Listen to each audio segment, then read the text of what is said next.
আজ আমরা অনলাইন ক্লাসের সবাইকে স্বাগতম। আমি শক্তিপদ বিশ্বাস, শালিকা থানা মাধ্যমিক বিদ্যালয়। আজ আমি তোমাদের নবম শ্রেণীর উচ্চতর গণিত দ্বিতীয় অধ্যায় আংশিক ভগ্নাংশ সম্পর্কে আলোচনা করব। আংশিক ভগ্নাংশ শিখতে গেলে প্রথমে দেখো আমাদের শিখতে হবে আংশিক ভগ্নাংশ কি। প্রথমে আমরা শিখব হচ্ছে মূলদ সংখ্যাটা কি, মূলদ ভগ্নাংশ। মূলদ ভগ্নাংশটা হচ্ছে একটি বহুপদীকে হর ও একটি বহুপদীকে লব দিয়ে গঠিত ভগ্নাংশকে মূলদ ভগ্নাংশ বলে। আমি আবার বলছি, খেয়াল করো সবাই। দেখো, মূলদ ভগ্নাংশ হচ্ছে একটি বহুপদীকে হর ও একটি বহুপদীকে লব দিয়ে গঠিত ভগ্নাংশকে মূলদ ভগ্নাংশ বলে। যেমন মূলদ ভগ্নাংশ এক্স ভাগ এক্স মাইনাস এ ইন্টু এক্স মাইনাস বি। আর একটা বহুপদীর মূলদ ভগ্নাংশ আছে যেমন এ স্কয়ার প্লাস এ প্লাস ওয়ান ভাগ এক্স মাইনাস এ ইন্টু এ মাইনাস বি ইন্টু এ মাইনাস সি। এটাও একটা মূলদ ভগ্নাংশ। এবার খেয়াল করো, এই আংশিক ভগ্নাংশ আছে যদি কোনো ভগ্নাংশকে একাধিক ভগ্নাংশের যোগফল রূপে প্রকাশ করা হয়, তবে শেষোক্ত ভগ্নাংশগুলোর প্রত্যেকটিকে প্রথমোক্ত ভগ্নাংশগুলোর আংশিক ভগ্নাংশ বলে। তাহলে আমি একটা আংশিক ভগ্নাংশ উদাহরণ দিই কেমন করে, যেমন 3x মাইনাস 8 ভাগ যদি লিখি x minus 2 into x minus 3, তখন আমি এটা কি করব, দেখো এইটারে আমি 2 into x minus 3 minus plus x minus 2 ভাগ এইটা আমি লিখতে পারি কত, x minus 3 into x minus 2। এটা যখন আমি আলাদা আলাদা করব তাহলে এক্স মাইনাস 3 ভাগ কত আসে, x minus 3 into x minus 2 এই প্লাস, তখন করব কি এক্স মাইনাস 2 ভাগ x minus 3 into x minus 2। ঠিক আছে। এখন দেখো এইটে আর এইটে আমরা উভয় পাশ থেকে লব আর হর একই জিনিস আছে বাদ দিতে পারি। তাহলে 2 ভাগ কত আসে, x minus 2 plus x minus 2 ভাগ এক্স মাইনাস 3। তাহলে এইটা কি আংশিক ভগ্নাংশে প্রকাশ করলাম। এখন দেখো আংশিক ভগ্নাংশ করার 4টে নিয়ম আছে। আমি আজ তোমাদের দুটো নিয়মের অঙ্ক শেখাবো। প্রথম নিয়মটা আছে কি, যখন হরে বাস্তব ও একঘাত বিশিষ্ট উৎপাদক থাকে কিন্তু সেগুলোর কোনো পুনরাবৃত্তি হয় না। যখন হরে বাস্তব ও একঘাত বিশিষ্ট উৎপাদক থাকে কিন্তু সেগুলোর কোনো পুনরাবৃত্তি হয় না, এই একটা নিয়ম আমি একটা গাণিতিক সমস্যা তোমাদের এখন বোর্ডে করে দেখাবো। তোমরা সবাই মনোযোগ সহকারে দেখো। মনে করো যে একটা আংশিক ভগ্নাংশ পাতাই আমরা, একটা আছে 5x মাইনাস 7 ভাগ মনে করো x minus 2 into x minus 3। একে আমি আংশিক ভগ্নাংশে প্রকাশ করব। তাহলে আংশিক ভগ্নাংশে প্রকাশ করতে গেলে কি করব, সবাই খেয়াল করো। ধরি 5x মাইনাস 7 ভাগ x minus 2 into x minus 3 equivalence. আমার এখানে লব আর হরে কয়টা উৎপাদক আছে, 2টা। তাহলে আমার দুটো কনস্ট্যান্ট আনতে হবে। দুটো কনস্ট্যান্ট তাহলে কি আসবে, a ভাগ x মাইনাস 2 প্লাস b ভাগ x মাইনাস 3। এটা সমীকরণ দেব 1। এবার দেখো লব আর হরে উৎপাদক আছে কয়টা, 2টা। একটা আছে x মাইনাস 2 আর একটা আছে x মাইনাস 3। তাহলে আমি 1 নং সমীকরণের উভয় পক্ষকে 1 নং সমীকরণের উভয় পক্ষকে হরে যে জিনিসটা আছে সেইটা দিয়ে গুণ করব, x minus 2 into x minus 3 দ্বারা গুণ করে পাই।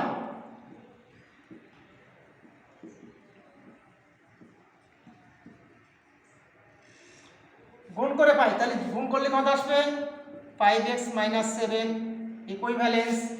তাহলে a into x minus 3 plus b b into x minus two, এইটা সমীকরণ দেব 2। এখন আমার এইখানে অর্থাৎ এর মান বের করতে গেলে এইখানে 0 বানাবো, আর বির মান বের করতে গেলে এইখানে 0 বানাবো। তাহলে এর উৎপাদক আছে দুটো, দেখো এটা আছে এক্স মাইনাস থ্রি আর এটা আছে এক্স মাইনাস টু। তাহলে নিশ্চয়ই যখন এইখানে 0 বানাতে চাই তখন এক্স এর মান আমার ধরতে হবে 2। তাহলে আমি লিখি, এখানে আর একটা কাজ করে নিতে হবে, লিখতে হবে যেহেতু ইহা একটি অভেদ রাশি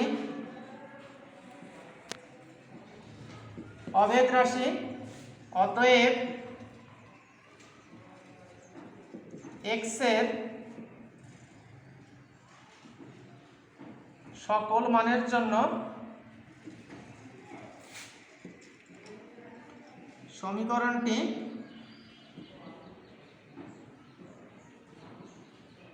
সত্য হবে। তাহলে আমি কি করব, এইখানে x এর মান 0 বানাবো। তাহলে x সমান কত ধরবো, 2। x সমান 2 হলে তাহলে মান বসাও, তাহলে 5 × 2 - 7 সমান a × 2 - 3। তাহলে 5 × 2 = 10 - 7 সমান a × -1, 3 সমান কত -a, অতএব a সমান কত আসলো -3। তাহলে আমি এর মানটা বের করলাম। এবার দেখো বির মানটা বের করব। তাহলে বির মানটা বের করতে গেলে এইখানে অবশ্যই x এর মান কত ধরবো, 3, যেহেতু এর উৎপাদকটা আছে x - 3। তাহলে x সমান 3 হলে কত হবে, x সমান 3 হলে তাহলে কত লিখবো, 5 × 7 5 × 3 - 7 সমান a × 3 - 3 প্লাস b × 3 - 2। তাহলে 3 × 5 = 15 - 7 সমান a × 0 প্লাস b × 1। তাহলে এখানে কত আসে 8 সমান কত b, অতএব b সমান কত আসলো 8। দেখো এবার আমরা দুটো জিনিসের মান পেয়েছি, একটা আছে এর মান আর একটা আছে b এর মান। তাহলে এখন আমি a ও b এর মান 1 নম্বর সমীকরণে বসাই দিলে আমার অঙ্কের সলিউশন চলে আসবে। তাহলে a ও b এর মান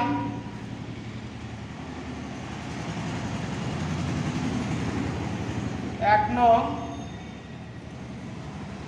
সমীকরণে বসিয়ে পাই। তাহলে 1 নম্বর সমীকরণে এর মান কত বললাম, -3 ভাগ x - 2 প্লাস b এর মান কত বললাম 8, b এর মান x - 3। তাহলে আমার সলিউশনটা হয়ে গেছে, ঠিক আছে। তাহলে দেখো আবার আরেকটা নিয়মে দেখাবো, যখন লবের ঘাত হরের ঘাত অপেক্ষা বৃহত্তর বা সমান হয় তখন লবকে হর দ্বারা ভাগ করে লবের ঘাত অপেক্ষা হরের ঘাত ক্ষুদ্রতর করতে হয়। তার আগে আমি বলবো, এই যে অঙ্কটা করলাম তোমরা ভালো করে খেয়াল করো, এখানে কোনো বুঝতে সমস্যা আছে কিনা। আমি দেখো আবার একটু বুঝাই দিই তোমাদের। 5x - 7 ভাগ x - 2 × x - 3। তাহলে আমি আগে কি করেছি, ধরে নিয়েছি, ধরি 5x - 7 ভাগ x - 2 × x - 3 ইকুইভ্যালেন্স a ভাগ x - 2 প্লাস b ভাগ x - 3। এখানে দুটো উৎপাদক নিচ্ছে, এই জন্য দুটো কনস্ট্যান্ট ধরে আছে, বোঝা গেছে। এবার এই সমীকরণের হরে যে দুটো উৎপাদক থাকবে সেই দুটো উৎপাদক দিয়ে আমরা উভয় পক্ষকে গুণ করব। তাহলে গুণ করেছি, এইটা গুণ করলে কত থাকে, 5x - 7 ইকুইভ্যালেন্স a × x - 2 বাদ হয়ে যায়, থাকবে কত x - 3 প্লাস b × x - 2। এখন দেখো যেহেতু একটা অভেদ রাশি অতএব x এর সকল মানের জন্য সমীকরণটি কি হবে, সত্য। এবার আমি এইখানে এই উৎপাদক দুটোর মান বের করব, অর্থাৎ x সমান 2 ধরে একবার এর মান বের করব, আবার x সমান 3 ধরে b এর মান বের করব। তাহলে x সমান 2 বলে কত আসবে 5 * 2 - 7 সমান a * 2 - 3। তাহলে 5 × 10 - 7 সমান -a। তাহলে 3 সমান কত -a। আমরা এই মাইনাসটা উভয় পাশে a সমান কত তাহলে -3। আবার x সমান 3 হলে 5 * 3 - 7 সমান a * 3 - 3 প্লাস b * 3 - 2। তাহলে 15 - 7 সমান a * 0 প্লাস b * 1। তাহলে 8 সমান কত b। তাহলে b সমান কত 8। তাহলে আমরা এখন a আর b এর মান সমীকরণে বসাই দিলে আমরা উত্তর পেয়ে গেছি অঙ্ক। তোমরা এই নিয়মে পরবর্তী ক্লাসে বাসায় যাই আবার দেখবা, দেখে বুঝতে যদি সমস্যা হয় তাহলে পরবর্তী ক্লাসে আমাকে আবার জানাবা, আমি তোমাদের আরো সুন্দর করে বোঝাবার চেষ্টা করব।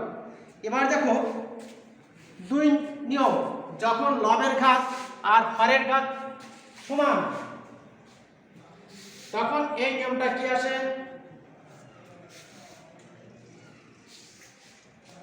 যখন লবের ঘাত আর হরের ঘাত সমান, মনে করো যে একটা অঙ্ক আছে x - 1 * x - 5 ভাগ x - 2 * x - 2 * x - 4। দেখো এখানে আমরা কিভাবে বুঝবো যে লবের ঘাত আর হরের ঘাত সমান আছে। দেখো x আর x গুণ করলে কত আসবে x², আর নিচে x আর x গুণ করলেও আসবে x²। তখন আমরা কি বলেছি, যখন লবের ঘাত হরের ঘাত অপেক্ষা বৃহত্তর বা সমান হয় তখন লবকে হর দ্বারা ভাগ করে লবের ঘাত অপেক্ষা হরের ঘাত ক্ষুদ্রতর করতে হয়। তখন আমরা দেখো এইটারে আমরা সলিউশন করব। ধরি x - 1 * x - 5 ভাগ x - 2 * x - 4 ইকুইভ্যালেন্স। দেখো এখানে সর্বোচ্চ ঘাত, তাহলে x আর x গুণ করলে x², নিচে x আর x গুণ করলে x²। তাহলে 1 x² আর x² দিয়ে ভাগ করলে 1 আসে, প্লাস এর উৎপাদক হচ্ছে দুটো, তাহলে a ভাগ x - 2 প্লাস b ভাগ x - 4। এটা সমীকরণ 1। আবার সেই একই নিয়মে চলে যাব পূর্বের নিয়মে। 1 নম্বর সমীকরণের উভয় পক্ষকে হরে যে জিনিসটা আছে x - 2 * x - 4 দ্বারা উভয় পাশে গুণ করব। তাহলে 1 নং সমীকরণের উভয় পক্ষকে x - 2 * x - 4 দ্বারা গুণ করে পাই। তাহলে এখানে কত আসবে x - 1 * x - 5 equivalence x - 2 * x - 4 plus a into কত আসবে x - 4 প্লাস b ইনটু কত আসবে x - 2। এটা সমীকরণ 10। তাহলে একবার আমরা মান ধরবো, এর মান আর b এর মান বের করব। তাহলে এরকম লিখবো, যেহেতু একটা অভেদ রাশি,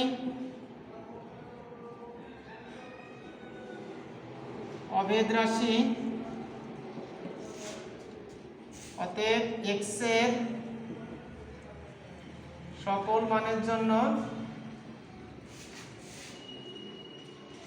সমীকরণটি সত্য।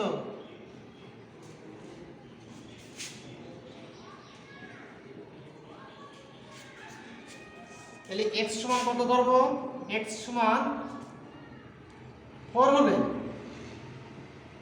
তাহলে মান বসাও 4 - 1 * 4 - 5 সমান 4 - 2 * 4 - 4 প্লাস a * 4 - 4 প্লাস b * 4 - 2। তাহলে ইকুয়াল 3 * -1 সমান এখানে 0 আসে, প্লাস a * 0 প্লাস b * 2। তাহলে -3 সমান 2b। তাহলে b সমান কত আসবে -3/2। আবার একটা মান পেলাম, এবার এর মানটা বের করব। x সমান 2 হলে তাহলে কত আসবে 2 - 1 ইন্টু 2 - 5 সমান 2 - 2 into 2 - 4 plus a into 2 - 4 plus b into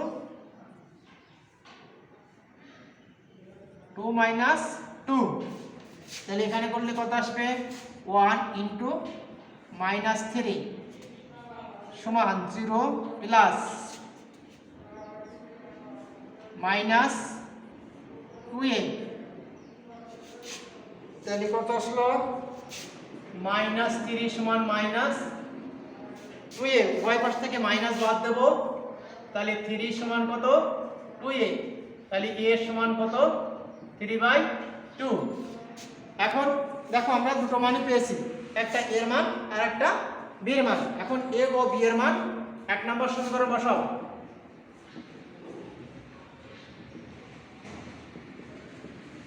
এক নঙে বসিয়ে পাই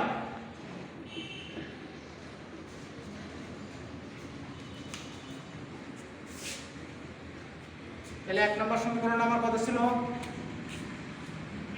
x - 1 ইন্টু x - 5 ভাগ x - 2 ইন্টু x - 4 সমান 1 প্লাস এর মান কত পাইছি 3/2 ভাগ x - 2 প্লাস b এর মান কত পাইছি -3/2 ভাগ x - 4। এটা আবার একটু খেয়াল করো, দেখো একই জিনিস আমরা উৎপাদক লবের কাজ আর হরের কাজ সমান, এই জন্য লবকে হর দ্বারা ভাগ করে ক্ষুদ্রতর ভাগ নিয়েছি। তাহলে 1 প্লাস a ভাগ x - 2 প্লাস b ভাগ x - 4। তাহলে 1 নং সমীকরণের উভয় পক্ষকে x - 2 এবং x - 4 দ্বারা গুণ করে পাই কত আছে, তাহলে x - 2 into x - 4 plus a into x - 4 plus b into x - 2। দেখো যেহেতু একটা অভেদ রাশি, অতএব x এর সকল মানের জন্য সমীকরণটি সত্য। এবার x সমান 4 হলে মান বসাইছি, মান বসাই দেখো b এর মান পাইছি, b এর মান কত আছে -3/2। আবার x সমান 2 হলে আমরা মান বের করেছি এর মান, এর সমান কত আছে, এর সমান আছে 3/2। এখন a ও b এর মান এক নং সমীকরণে বসিয়ে পাই। তাহলে 1 প্লাস এর মান পাইছে 3/2 ভাগ x - 2 প্লাস b এর মান -3/2 ভাগ x - 4। দেখো সবাই আগামী তোমরা এই দুটো নিয়ম ভালো করে দেখে আসবা। পরবর্তী ক্লাসে আমি আরো দুটো নিয়ম আছে তোমাদেরকে, আংশিক ভগ্নাংশের আরো দুটো নিয়ম আছে, সেই দুটো ভগ্নাংশ বোঝাবার জন্য আমি তোমাদের ভালো করে বোঝাবো। আজ তোমাদের সবাইকে ধন্যবাদ। এইটা বাড়িতে তোমরা আবার বাসায় যে প্র্যাকটিস করবা, না বুঝলে আমি আবার পরবর্তী ক্লাসে তোমাদের সুন্দরভাবে বোঝাবার চেষ্টা করব। সবাইকে ধন্যবাদ।